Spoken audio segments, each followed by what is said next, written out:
Yeah. Yes, you are recording. Okay. Oh, I'm not that bad at all. You are great, actually. Thank you so much. So maybe you would like to rewind a bit with the overview and then continue from there, because we want everything to be on record. Yes. Okay. So the outline quickly in 4 parts. I'll set the context for the presentation and then also SDG 5. And I'll spend a bit of time, the bulk of the presentation, on the progress of implementation so far across Africa, and provide some conclusions derived from the data that we've seen, and then my thoughts on the way forward on how to give us a better chance of achieving the SDG 5. But before I go into it, a few quotations I think really puts the whole discussions about gender equality in good perspective. The United Nations broadly advocates that gender equality is not only a fundamental human right, but it is a necessary foundation for a peaceful, prosperous, and sustainable society. And then Kofi Annan, who is a Ghanaian, I must say, and then also a former Secretary General to the United Nations, in one of his speeches said that the gender equality is more than a goal in itself. It is a precondition for meeting the challenge of reducing poverty, promoting sustainable development, and building good governance. And then last but not the least, one of my favorites actually is by Angelica. She is a Mexican advocate, gender advocate. And she puts it simply that gender parity is not only good for women, it is good for society. And I totally agree with her on this matter. Now, SDG 5, which is focuses on gender equality and then empowering women and girls, has 9 targets and then 14 indicators to help track the progress of implementation of the SDG. Some of the issues that SDG 5 looks at include discrimination against women and girls, exploitation and violence against women and girls, harmful practices. And here it focuses on forced marriages, early marriages, and then female genital mutilation. Also looks at domestic responsibilities, unpaid work in the house and the related issues, then women in leadership positions. The 6th target, I think, talks about reproductive rights of women and the reproductive health issues. And then looks at access to economic resources, property ownership, access to financial services, use of technology to empower women, among others. And these were identified as critical issues that relate to women and girls. But that's not to say that these are exhaustive. There are a lot more issues that could be addressed, but then for the sake of global agreement, these were the focus areas that the SDG touched on. But having said that, many of the other 16 SDGs have targets that touch on gender issues. So for many of the targets, you'd find out that it talks about disaggregation by sex, male and female, and that places emphasis on women and girls issues. Some of them talks about disaggregation by age. And from that, you could look at issues related to children, boys, girls, etc. So if you look through the other SDGs, you find a good reflection of gender emphasis throughout. Now, the story really is, before COVID struck, the world, I must say, was not doing great in terms of gender equality and progress towards achieving the goals. And then COVID came in and actually has set us back a bit. So some of the progress we've made have been eroded. the challenges from climate change, political instability, economic crisis, all puts the fight to achieve gender equality makes it a lot more difficult. And if we don't work harder than we are doing now, we really don't stand a chance to move forward and make gains. We need to overcome some of the reversals that we've experienced over the last 2 years to give us a good chance of achieving the SDG 5 targets. And so what's the performance so far across Africa? And just to make sure that I'm not accused for plagiarism, I've quoted my data sources. I realize there are a lot of academics on this call, and I don't want to be associated with any act of plagiarism. So please, these are the main sources of the data that I'll be reporting on. And I believe that that covers my back, really. So I'll start with child marriage, which is one of the critical issues. Over the last 15 years, across Africa, we've seen a decline in child marriages, but then it's not a significant decline. It is a very slight decline. If you look at from the charts, as you see, over 15 years, you're looking at drops of 3%, 4%, 5%, etc. That is just not good enough. In Southern Africa, it's actually remained the same over the past 15 years. I think the biggest drop was in Northern Africa, where we saw a decline of, I think, 5%. But that is still not good enough if we are to eradicate child marriages across Africa. So in summary, I say that the data is obvious. It tells us that the progress in reducing child marriage is very insufficient. And if we continue at this rate, we might need over 100 years to totally eliminate early marriages across Africa. So we need to work hard in this area. Globally, child marriage has declined, similar to the story in Africa.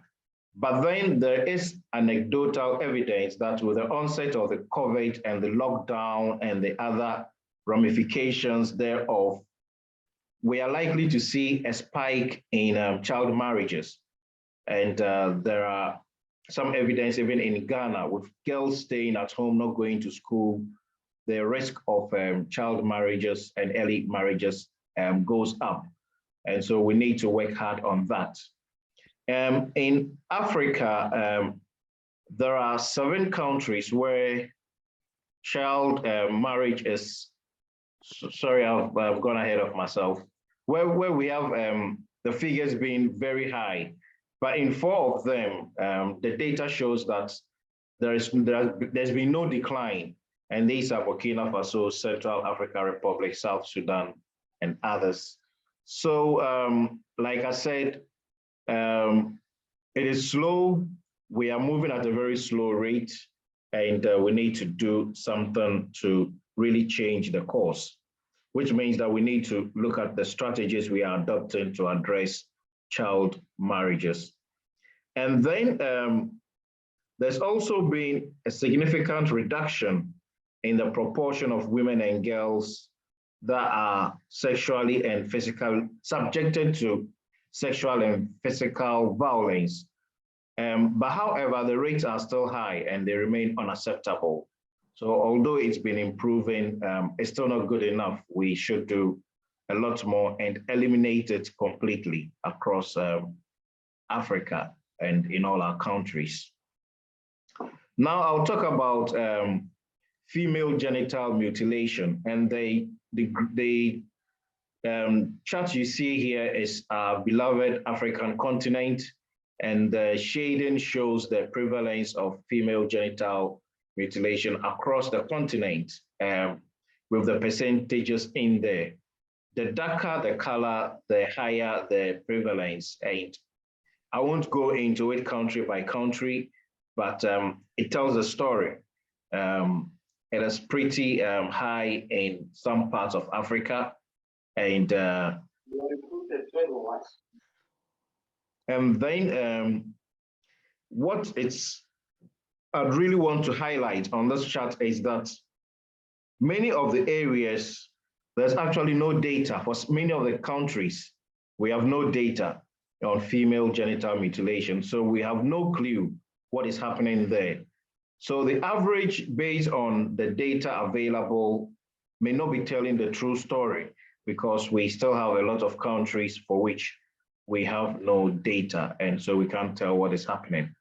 The interesting thing is that many countries do have laws on female genital mutilation, anti-female genital mutilations, and they have legal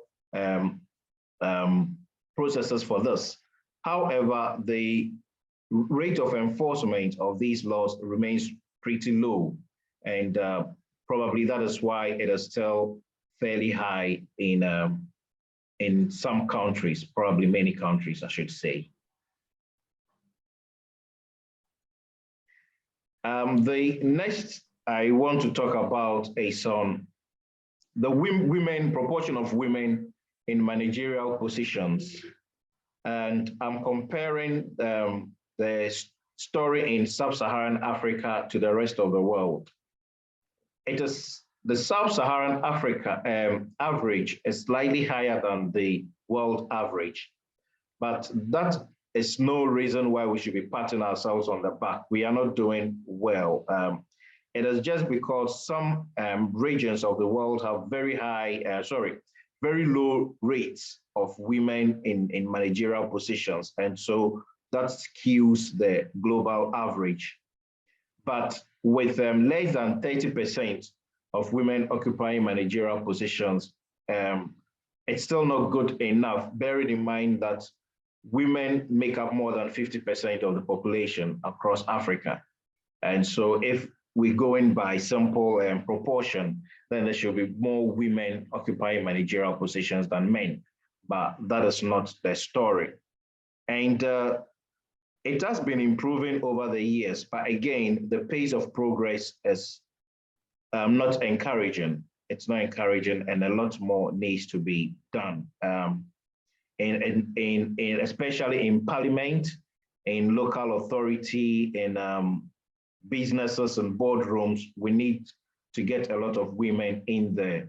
Rwanda is a shining example in Africa, where they have a good number of women in parliament, and there is a real good effort to push women into managerial positions. And I think many, in fact, all African countries can learn from the good examples from Rwanda in promoting women empowerment by supporting them to take managerial and decision-making positions.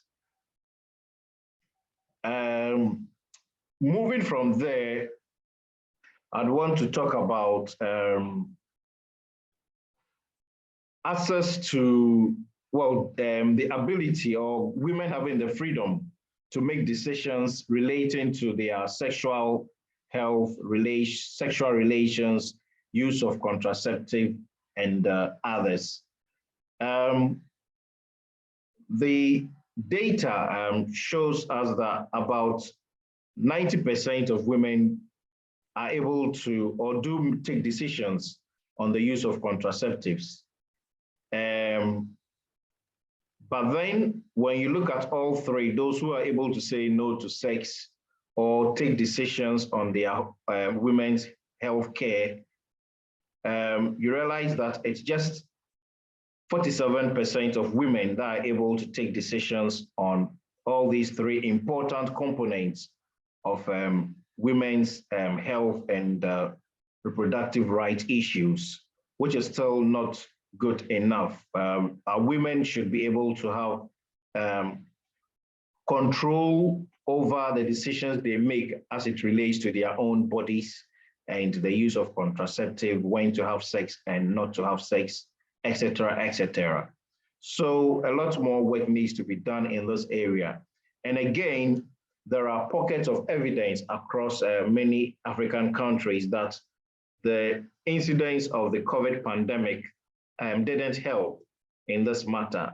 We saw the situation becoming worse as women, well, during the lockdown, restricted movement, the loss of income because jobs were shut down, women became more vulnerable and were less able to take these decisions. And now just want to show some information still on SDG 5, but again, looking at the world average and then the average for sub-Saharan Africa.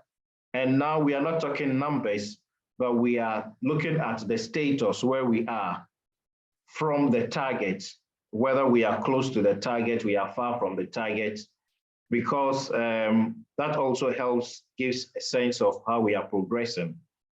So for instance, in terms of the legal frameworks, violence against women, employment and economic barriers, issues on marriage and family, the performance, the average performance for Africa is moderate. That is, we are not close, we've not achieved the target, we are not close to the target either, but we are somewhere in between, which is about the same story for the global average. And then for violence against women, we are far from the target from the data. The global average is moderate performance, but for Africa, we are very far from the target. Moving on to, and then, in fact, there's incomplete data when it comes to sexual violence against women and girls. We have pockets of data for some countries, but not enough across all countries to compute an average for the sub-Saharan African countries. For child marriages, we discussed the figures, and we are far from the target. Another one that we are very far from the target is the ratio of unpaid domestic and care work. Our women do a lot of work at home and literally do it pro bono. There are no rewards for the work they do, and the men only come home and think the women have been home doing nothing, which is not fair at all. Now we have data to show that women do a lot of work but goes unrecognized and unpaid. And to drum home, one of the things I want to highlight is the lack of data to even track some of the indicators.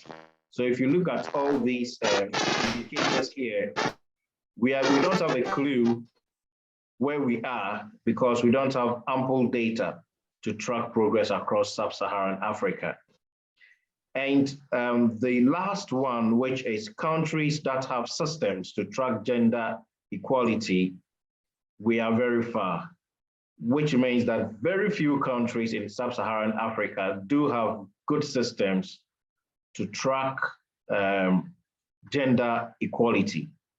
And again, it also borders on data and data management system, data collection, production, and then use in these matters. And so from this plenty talking that I've been doing, what are some of the takeaways from the presentation? There are huge gaps in data, and it poses a significant barrier on how we assess the progress of implementation. The last data analysis showed that we only have 48% of the data we need to track SDG 5. So for the majority of the indicators, we don't have complete data. And so your guess is as good as mine. We don't know how well we are doing. We don't have data to provide the evidence to change course if we need to. And so chances are that we probably are going around in circles. And then the COVID pandemic has eroded some of the gains that we've made over years, the past 25 years. The gains have been slow in many areas, not as fast as we would want, but COVID has hit the Russia-Ukraine war and its ramifications, climate change issues, have all provided a toxic mix of scenario that only makes the matter worse in our fight to achieve gender equality across the sub-Saharan Africa. And in Ghana, for instance, we saw a lot more women losing their jobs than males during the lockdown and even immediately after the restrictions were eased. And that really affects women, their ability to earn income, and makes them more dependent on males and puts them at risk. And so without great commitment from the global community, achieving gender equality will remain a pipe dream, I'm afraid, and we need to act. And the time to act is now. We need to invest wisely in women and children. And if you remember from the opening slides, I said that gender parity is not only good for women, it is good for society as well. So we need to invest into it. And so my last slide, the way forward. We need to identify and eliminate all the systemic barriers and practices at all levels, community level, institutional level, through policies. We need to make a conscious effort to identify these barriers and eliminate them altogether. And then with the slow pace of progress over the past 25 years on gender equality, I think it is high time we review our strategies. We need to adopt more effective advocacy strategies. We need to really do a thorough and impassionate analysis of why our efforts are not yielding the desired results and make the necessary changes. Because it goes without saying, if we continue with business as usual, how we've done it all these years, chances are that we will not succeed because they've proved not to be very effective. And we need to improve the regulatory regime and then their enforcement. So I talked about the anti-female genital mutilation laws and policies in many countries, but they are not being effectively enforced. Fourthly, we need to look at the whole issue of data generation and data analysis, because as I said in the previous slide, if we don't have the data to track the progress, we will not have the data to provide the necessary evidence to either sustain what we are doing or change course and put in better and more effective or efficient measures. So we need to look at gender statistics, the whole issue around gender statistics, its generation, its analysis, and its application in policy and then advocacy. And then we need to increase funding and investment in gender equality agenda. We need money to drive this entire process, and we need to look for innovative ways of mobilizing funds to support this initiative. Again, the data shows that progress has been slow. What it means is that the approaches we are using are not very effective, and so we need to change course. But then, what are the new things we need to do? We need to find innovative ways of mobilizing finances, generating data, winning a lot more hearts and minds to support the gender equity agenda, and that would give us a good chance of succeed. And last but not the least, let me end by saying that in our push to achieve gender equality, there's also the risk that we may end up leaving the boys and men behind. And so let's bear that in mind and carry the boys and men along as well, so that down the line, we don't get to a position where we now talk about gender equality and it is more of now pushing the men and boys to meet up with the girls. But let us try and then move both boys and girls along, obviously putting a lot more emphasis on women and girls, because currently they are lagging behind. But let that not put the boys and men at a disadvantage.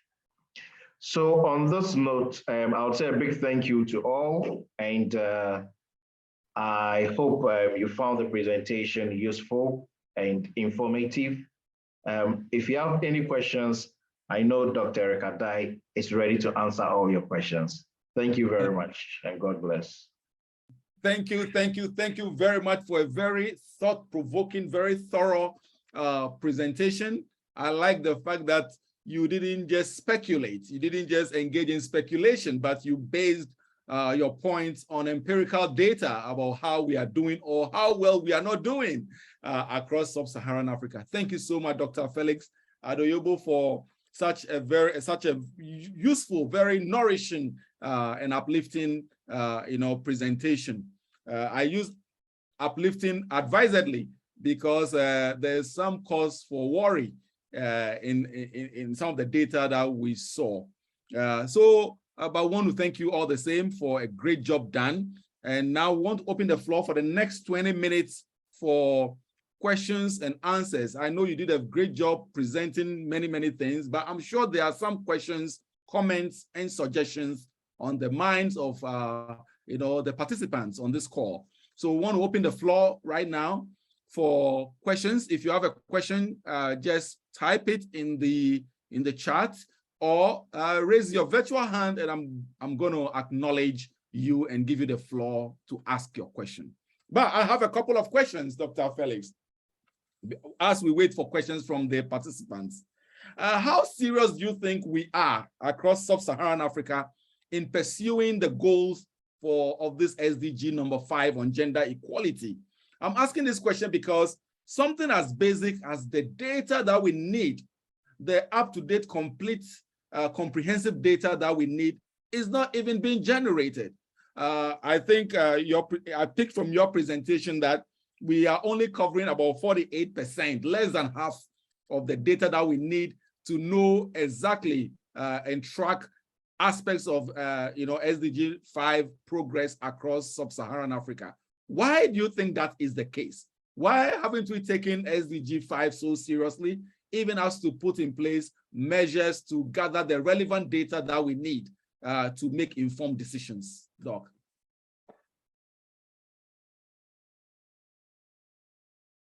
Dr. Felix, are you there? I am here, and I think you can stop sharing so that when you are speaking, your picture will come up bigger. Yes, exactly. Okay. But keep recording, yeah. Okay, let me attempt to answer your very difficult question, Doc. I must admit, the issue around inadequate data is not limited to only SDG 5. It cuts across many of the SDGs. I've had the opportunity to prepare SDG reports for Ghana and other countries, and so it is a big challenge. So first of all, I'm not creating the picture that this is only peculiar to SDG 5. It is a systemic issue. And it's because over the years, many African countries have not invested in their statistical systems. Secondly, we rely a lot on data from surveys, conducting surveys, which are good. But the reality is that surveys are very expensive, and in no country, even in the West, do they do surveys every year. Your best chance is once every 3 years, once every 5 years. So for surveys, you don't get annual data. You only have to do some extrapolations in between and get actual figures in the third or fifth year. So that is the challenge. The cure for this is improving our data systems and relying more on what the statisticians call administrative data. This, as opposed to surveys, administrative data, you collect them almost on a daily basis as you do your work. So if you have a good record keeping system, you can generate those pieces of information almost real time. And so there's a big push. Ghana is leading that agenda, and many African countries, I believe, have bought into it. Let's invest more in administrative data systems. They are less expensive. You can get the data even quarterly if you have a good system, as opposed to relying heavily on survey data or censuses. Well, the census even happens once every 10 years, so you can't use that often. So I won't equate the lack of data to lack of lack of ambition for SDGs. That is a systemic issue. But having said that, I think there's still a lot of room for improvement on what we need to do to generate data and to push the gender equality agenda. Otherwise, come 2030, we'll still be talking about these issues and we won't have made any progress. Thank you. Thank you very much, Dr. Felix, for the answer. There are some comments in the chat which you may not have caught. Generally, we are very grateful to you for a great presentation. And I can see a comment by J.M. Kakembo, who said, the last point answered my question before I could ask. Thank you, Dr. Felix, for a great presentation. That was from Kakembo. And then Ganimatu Mohammed Sani is very grateful to you, thanking you for a wonderful presentation, and observes also that it is very necessary to include the society in general in the journey of gender equality. Yes, it has to be a societal movement, right? And talking about movement and advocacy, Khadija Abdul Latif has some interesting questions for you, Doc. Khadija is saying, hi, Doc. What techniques do you think would be best for us to use in our advocacy towards SDG number 5? What are the methods to be put in place for grassroots, participation and advocacy at the grassroots? Because we don't want things to be talked about at the high level policy levels, right? We want to mainstream gender equality discussions. And so Khadija is wondering, Alhaji Hafiz is wondering, actually, what are the methods that could be put in place at the grassroots level? And then Khadija is also wondering about what techniques do you think would be best for us to use in our advocacy towards SDG number 5?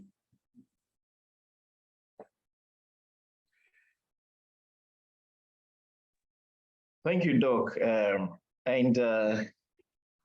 Sorry, I didn't catch all the names, but for the questions that come, I thought we were friends and you won't ask difficult questions, but I have to revise my notes now. These questions are really tough, but I would attempt an answer.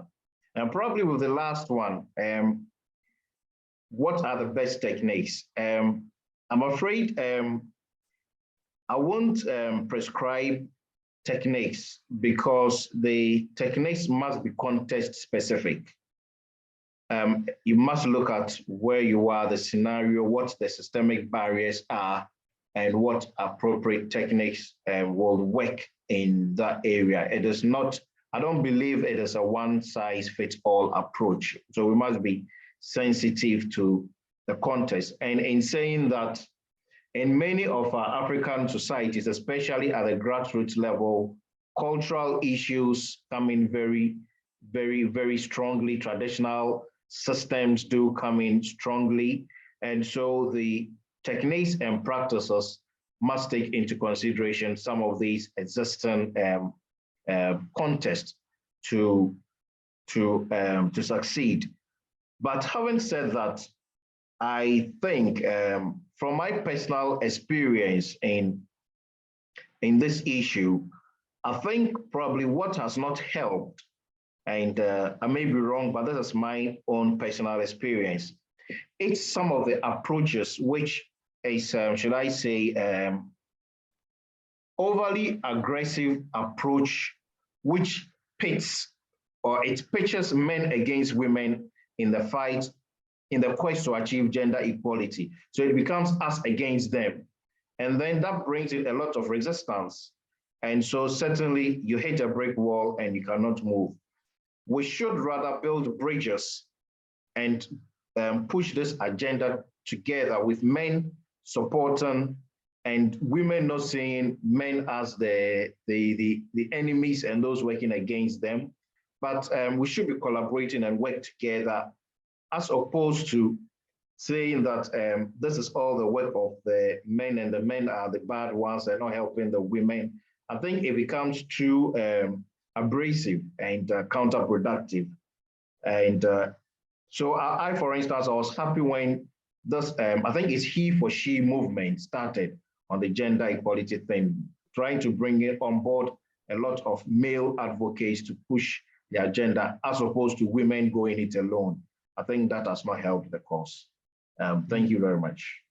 Wow, I like that point very much, that this is supposed to be a whole social movement, right? Talking about gender equality, because whether you are a man or a woman, we have men also have daughters, right? And we have wives and we have, various female relatives. So it's in our own interest as men to also add our voices to calls to promote women and fight against systemic barriers to their emancipation and liberation across Africa.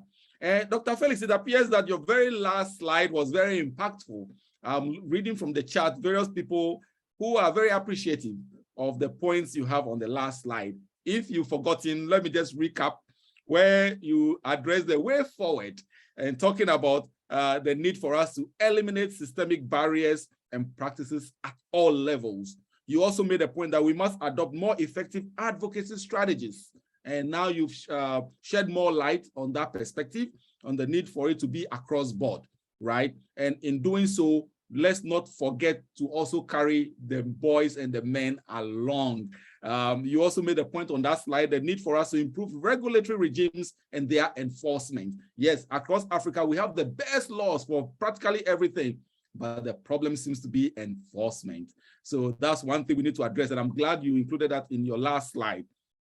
You also made a point that we must strengthen production, analysis, and use of gender statistics and sex disaggregated data, which is a very important thing because clearly research data appears to be part of the problem because we've not even focused enough so as to be able to collect the relevant data that we need to make informed policy decisions and programs, right? And on that last slide, the last but one point says that we must significantly increase funding and investment in the gender equality agenda. And finally, the need for us to carry boys and men along. And I like all those points. And I see several people in the chat saying that that slide especially answered all the questions that they had on their minds. Thank you so much for that. Now, my question to you next, before we go on, is that tell us, I know that governments across sub-Saharan Africa have been leading the charge in addressing SDG number 5 challenges across the continent. But we know that it's not only the work of governments, right? So tell us, which agencies or organizations do you think work with various governments, not only the government of Ghana, because we are looking at a pan-African discussion here. So which agencies and organizations across Africa do you think work with various governments, parastatal organizations, to work on this issue, big issue of sustainability, especially as it intersects with SDG number 5? Great question. And I thank all the colleagues, audience for the kind words said about the presentation. SDGs talks about the need for strong and innovative partnerships because it recognizes that government cannot do it alone. Across Africa, we've seen a strong participation of civil society organizations, especially on social issues, of which gender equality is one of them.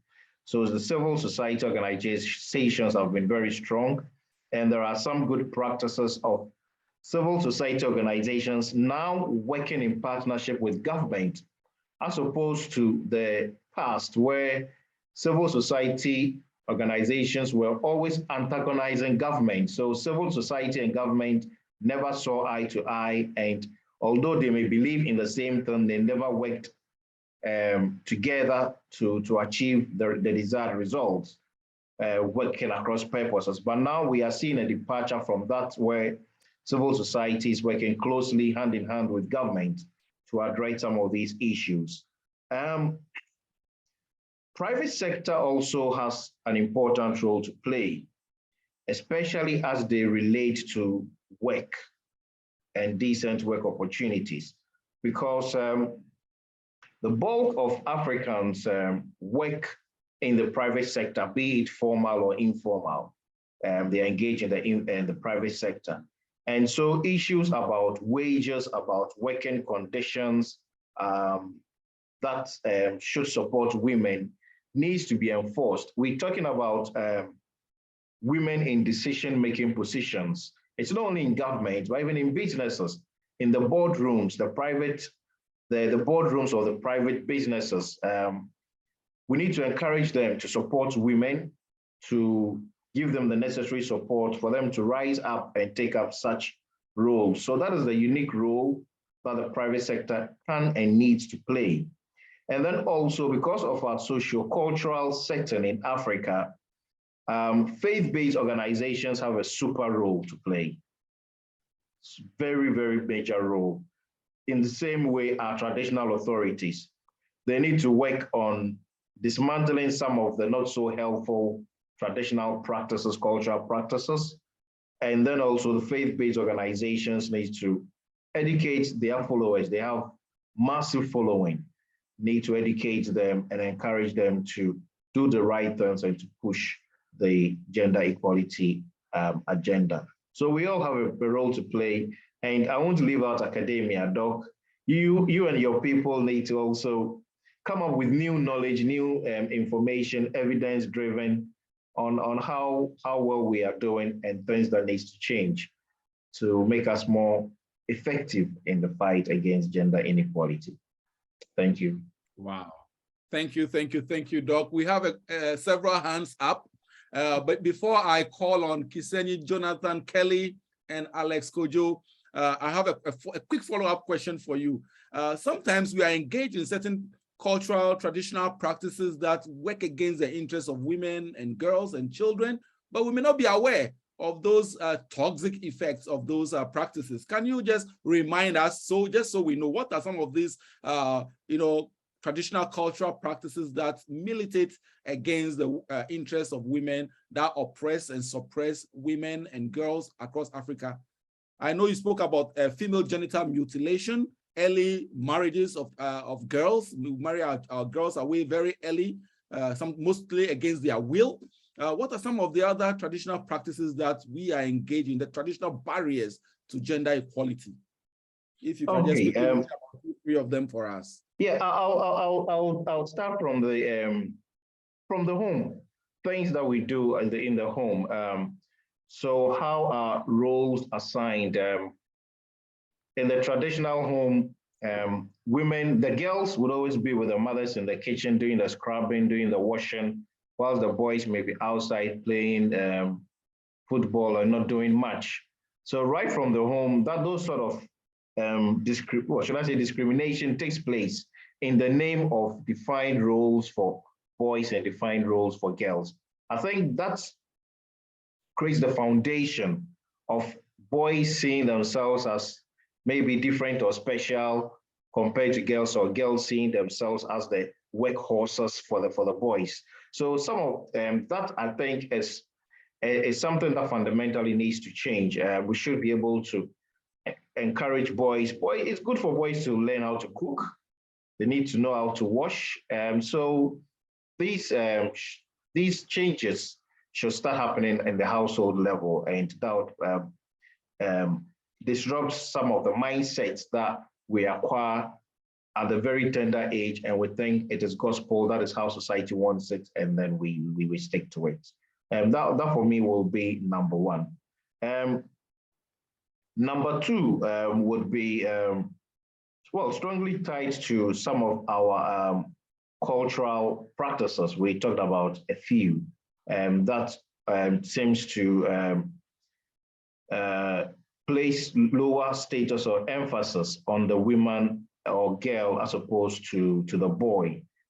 So for instance, there are stories up, especially in the northern part of Ghana, where we hear when a family is going through financial crisis, the chances are that the boy would continue schooling while the girl stay at home.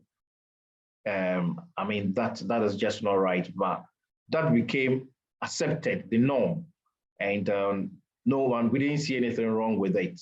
We need to challenge some of these things going forward so that we don't perpetually put our women in a disadvantaged position. Thank you. Thank you very much for that very wise submission.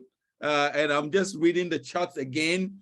Deladem Jamira Lola says that amazing presentation, Dr. Felix. And Alhaji Hafiz is saying that what can we say about feminism in terms of promoting factor or gender terrorism? I don't know whether you understand the question very clearly, but what can we say? What do we have to say? Or what do you, Dr. Felix, have to say about promoting about feminism as a factor in promoting, SDG number 5, or should it be considered as gender terrorism? And let me add on a little bit to that question. You may, in your main submission, you talk about the invisible work that women do. Women in the household render many services for which they are not paid. They cook, they clean, they wash, they look after our children, they make the house a home. But you made a point that this is invisible labor. Is it a suggestion that we should be paying, we should recognize those labors that women are engaging and that they should be paid wages for those services at home? Is that what you're saying? I wish I could say a big yes to that, and all the women will bring me parcels in the morning. But I think the important thing is recognizing the work that women put in at home, not necessarily paying them for the work they do.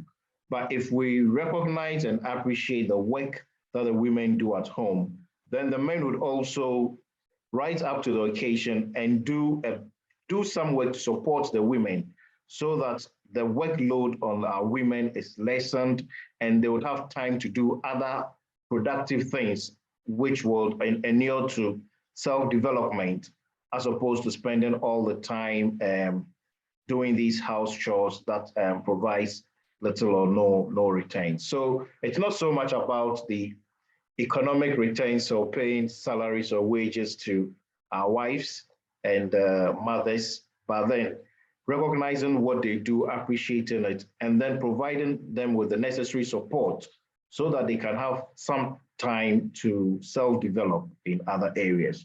Because, for instance, they are not going to spend the whole of their life raising the kids. After some point, the kids become old enough and they move on. But then if the woman is not able to develop herself and acquire some skills, then once the child caring stage is over, they are found wanting and they are not able to develop and become productive, both to support the home and then to support the community and the nation at large.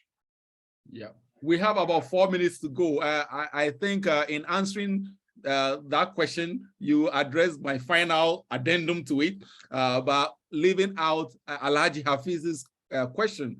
What do you have to say about feminism? Is it a positive factor promoting SDG attainment, or it should be considered as a toxic factor in terms of it being gender terrorism? Alhaji, interesting question. I must say that I am no expert in feminism, and actually I don't even understand it. Maybe to hide for the question, don't know a lot about feminism. But I think the my position is clear. It is not either or us against them and feminism against masculinism. Whatever it is, we need to work together. It should be both genders, both sexes working together, and not propagating an agenda that one is better than the other, that males are better than females or the females are better than male. No, no, no. We are all equally important. We all have beautiful and unique roles to play. And what we need to do is to support those who are currently behind. SDG says leave no one behind. So those who are currently behind, lift them up, bring them to an equal level. And then together we will enjoy the benefits of everyone being empowered to be very productive to society, to family, and to the nation. Awesome, awesome. Just coming back to the chat, I think your delivery is going down very, very well. People are very appreciative. Khadija Abdul Latif Lola put a comment there that I'm really learning a lot. So you are feeding, we've come with our mouth wide open and you are feeding us good stuff. Thank you, Dr. Felix. And then a user whose name is just iPhone says that this is super interesting, gaining more knowledge on this topic. Thank you, Doc. We are very grateful. And Kletos Asari says this is a great presentation, Dr. Felix, thanks. And Sabia Pekata from Ghana says that good presentation, Doctor. And you are our he for she champion. I never knew that about you.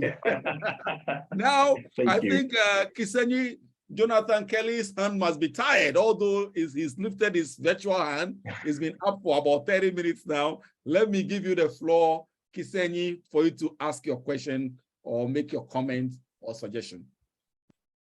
Thank you so much, Doctor, for the presentation. I have two specific questions. Kisenyi, where are you calling us from? I'm calling in from Uganda. I represent the Ugandan team. And I'm having two questions in particular. Well, I wanted to ask Doctor about the issue of how to strike a balance between the cultural values from different societies and the gender equality and how to protect women. For example, you talked about genital mutilation.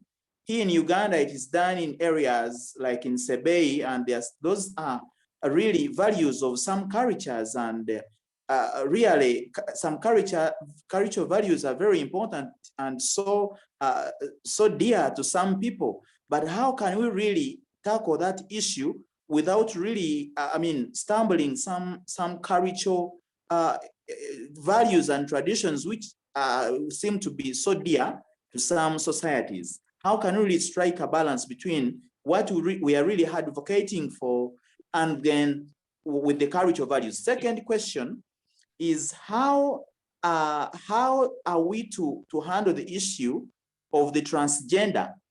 You know, people, the she, he, she. How do we really deal with such people? Because they exist in the society, and when we say we are advancing and advocating for gender equality, where do we place those people, and how are we going to embrace them into this realm of a new normal in advocating for this? I think you're getting my question. Thank you. Yes, very, very loaded questions. Doc, did you catch both questions, or you want me to restate for you? I did get the question. Okay. Very now, difficult if you've got question. the question, then deal with them. Okay, you see, it's at such point that you would wish your internet will fail you, and then you would get lost on the system. But my internet is still strong. Okay, so on the issue of the balance between cultural values and then gender equity and some of the practices that we are talking about, it is, I must admit, very tricky and also very difficult. But history has taught us that it's possible to achieve that. And if you look across Africa and in many communities, some cultural practices has changed. Some have ceased altogether through, and the key is education and advocacy. And I believe, and I said that earlier on, it is not going in to fight and challenge them and tell them that they are devilish and what they are doing is wrong. If you use that approach, they would fight back.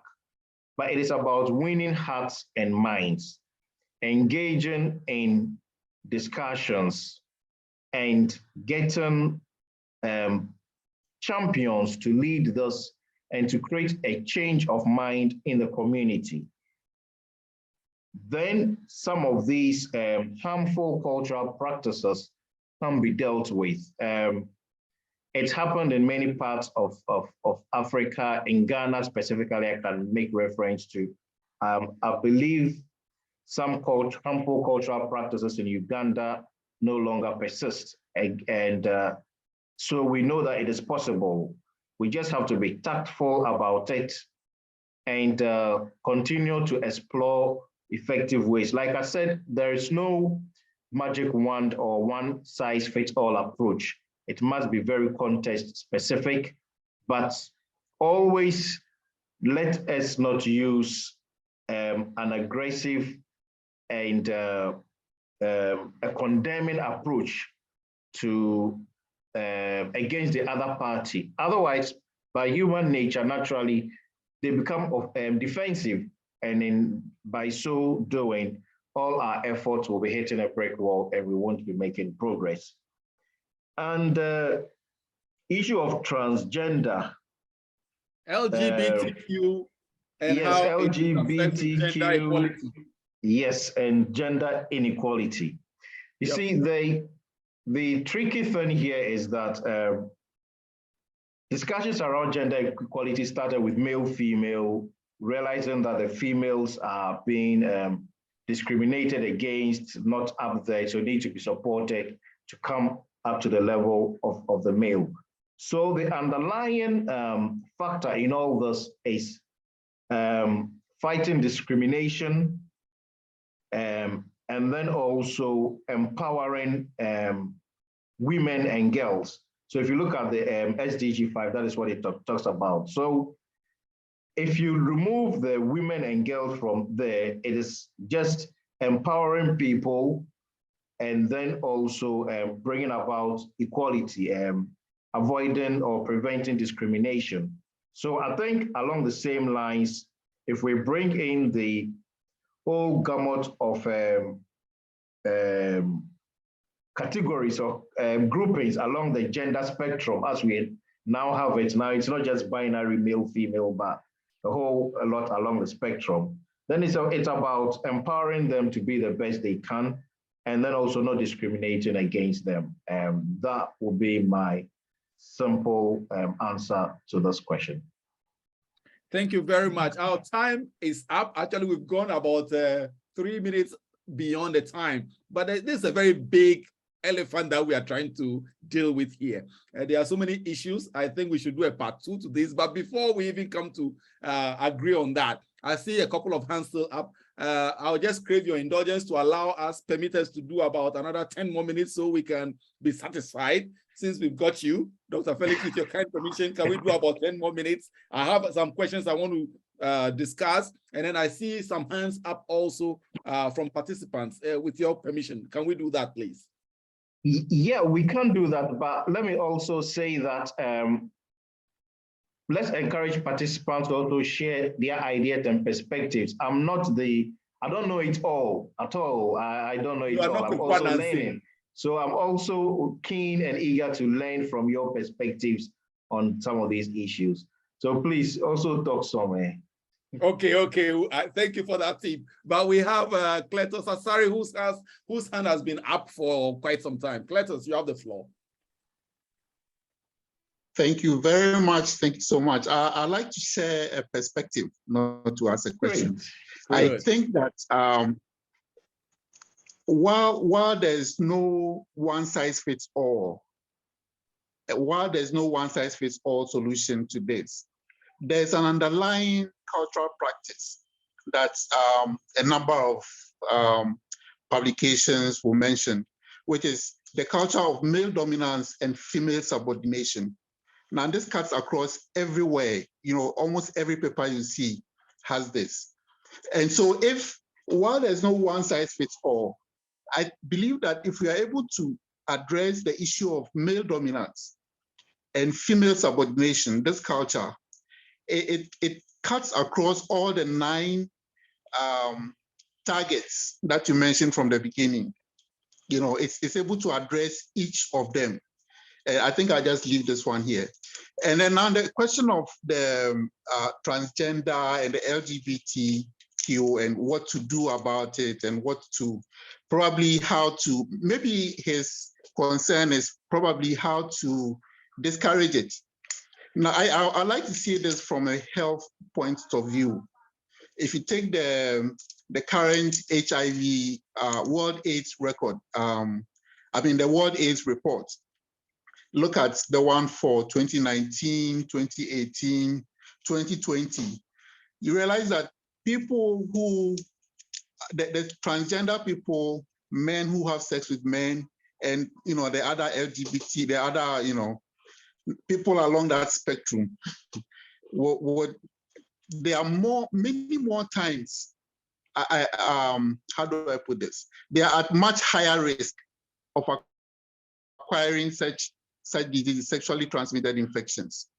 So as we talk about these things, I think that there are so many people, once you mention LGBTQ, they think religion already. They say it's evil. They start talking such things about them. But then if we let them know that these are statistics, it's not religion that makes it more risky, So if we start adding such information to the entire package, people will start reasoning from that point of view. That look, this puts me at like a 22 times higher risk than someone who is not an LGBTQ. So I believe that we should start looking at it from such scientific points of view, and start communicating these things. And those are not figures from anyone. Those are UNAIDS figures. So I think that we can also tackle that, coin messages from a health point of view. Probably I'm saying this as a public health person, but I believe that if there are other public health people here, they will agree that this is one way to communicate to such people and try to address it from another point of view other than religion, which most people do all the time. Thank you very much. Thank you very much. There's a comment or a question in the chat from Da Costa. It says, Dr. Felix, you mentioned gender equality and gender equity in your submission. I would like to get a clear-cut distinction between these two concepts, the difference between gender equality and gender equity. Now it felt like I'm in an examination hall. Oh my.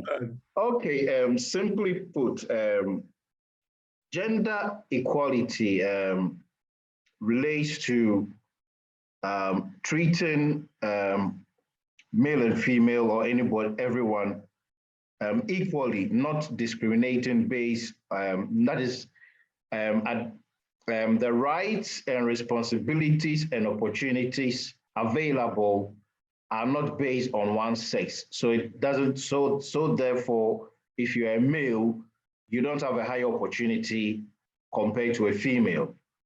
That is the equity bit. So rights, male, females, we all have the same rights in terms of opportunities for work, for development.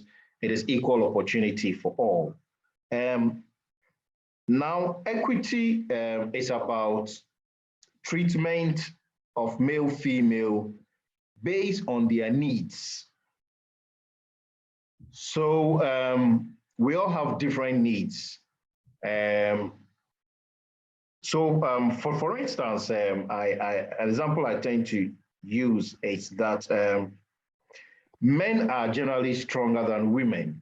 So if you are asking both male and women to lift things, you look at their physiology, which we can't do much about, and then treat them based on what their needs are. I don't know, I'm struggling to break it down into simple terms, but where equity comes in, it connotes that the treatment or the activity takes into consideration one's needs.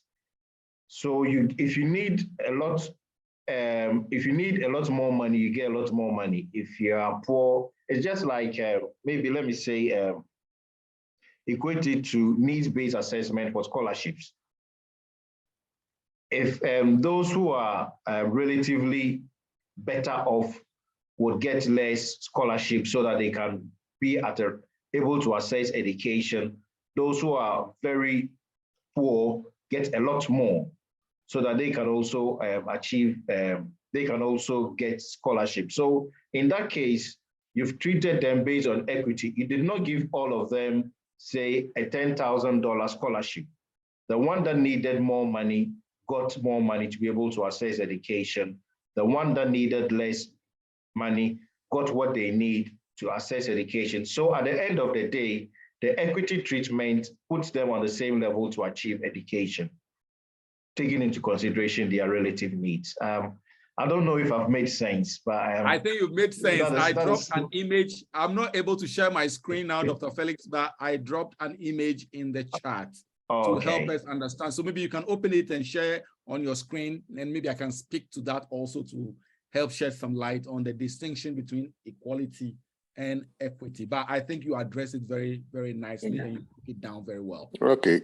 Maybe to top up what Dr. Adeyobo said, I like the example using the scholarship. That is the chairman of, I believe, Global on the floor now. All right, Honorable Yao J. Inaku. Please go ahead. Thank you. Yeah. So I like the example he used about the scholarship. Okay. So simply put, if you're talking about equality, everybody gets $10,000. But if you are talking about equity, the one who can afford some level of financing may need just $2,000, whilst the poor person needs all the $10,000. So that's the difference between equality and equity. I think it's a very, very simple way to look at it.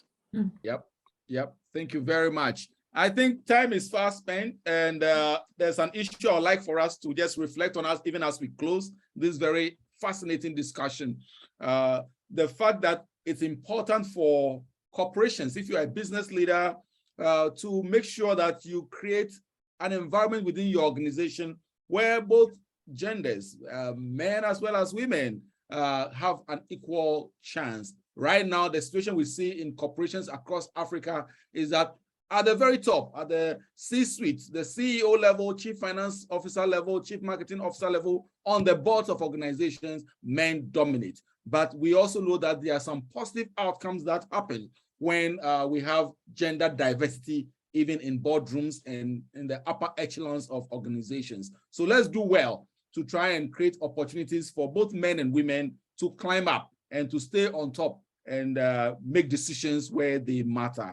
And also there's one thing personally that I have noticed, that women sometimes are their own enemies. They are their own worst enemies. When there are many times when you want to give a woman across in Africa the chance to rise up, and they don't feel confident, they don't feel capable enough to go there. They even go, some of them even go back and say, well, before I accept this offer, let me go talk to my father, let me go talk to my boyfriend, let me go talk to my husband, seek their approval before I accept. I think that women should try to also reorient their thinking and be able to step up and accept opportunities when presented to them. As we close, there are some comments that I want to read. Kisenyi is saying that I believe that the issue of male dominance and female subordinations shouldn't be treated on a diagonal line. I think it can be handled with a clear perspective to avoid issues of domestic violence. For us in Christianity, responsibility was well laid to each gender. I think sticking to a balance and change of attitude is very important. and Kisenyi goes on and on and on. We've come to the end of a very fascinating discussion, but before we call on our President, Lady Rachel Lundgren, to give us a vote of thanks to show appreciation to all for participating, I think this being a part of the second anniversary celebration of I Believe Global, we have a solidarity message from one of our partners, very, very powerful partner, Ministry for Gender and Social Protection of Ghana. So if their representative is here, we would like to receive their very short solidarity message.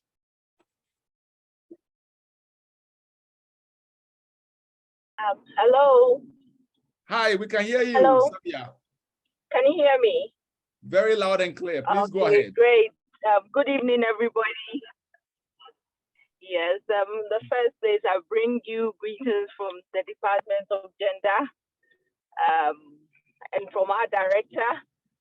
We're very happy that we were part of this webinar. And then for I Believe Global, your objectives and what you do is just in line with the work of the Department of Gender. And this year we've been collaborating, and we want to take the opportunity to thank you for the support you gave to the department during the celebration of this year's International Women's Day. We look forward to further collaborations with you. We also want to wish you a happy second anniversary. Also want to take the opportunity to thank our resource person, Dr. Adirbo, for the good work he's done and then how he has dealt with the topic that he was given to handle. Thank you all very much, and we look forward to further collaborations with I Believe Global. Thank you. Thank you very much, Sabia Pekata. Thank you so much. Thank you. Also, I believe it's also very grateful to the Republic of Ghana, the Office of the President of Ghana, the SDG office, the NDBC in Ghana, for the support that we've enjoyed over the past 2 years. We are grateful to all our partners, the NGOs that work in the same space with us, as well as all our board members and sponsors and partners of various kinds across Africa. We are very grateful to all of you. But who am I to render the vote of thanks? I'm nobody. So we want to call on our able President, Lady Rachel Lundgren, to give us the vote of thanks. Right. Thank you so much, Dr. Eric. So, ladies and gentlemen, on behalf of our board, the vice president and the board chairman of IBG, I would like to express my profound gratitude to all esteemed delegates of the webinar for their presence and contributions to make this webinar a great success. I also extend my gratitude to our honorable chief guests in the person of Dr. Felix Adoyobo for taking out time for his busy schedules to grace this event. And also a big thank you, Dr. Eric, our moderator and senior project manager. Doug, I say thank you so much for your enormous support. We really are grateful for you. So to the team behind this vision, God bless you all. To our distinguished guests and partners across the globe, we appreciate your support very much. To each and everyone present here, we are grateful to you. Please, if you want to partner with or support IBJ, kindly send us an email and we will respond accordingly. Also, we would like to create an IBJ community forum, so kindly leave your WhatsApp contacts or email for continuity purposes, where we will share relevant topics and discussion. You can also follow us through our social media platforms like Facebook. We are called I Believe Global, Instagram, I Believe Global, Twitter, I Believe Global, and our website, www.ibelieveglobal.net. Thank you all for your time tonight. Dr. Eric, take the microphone over. Thank you. Thank you very much, President Rachel Lundgren, for the vote of thanks. Well, as at the beginning of the program, we prayed and invited God to guide us and to ensure a successful program. As we close, we are very mindful to also give thanks where it is due. So to give the closing prayer, I want to call on Pastor Derek Ahovi to give us the closing prayer, please.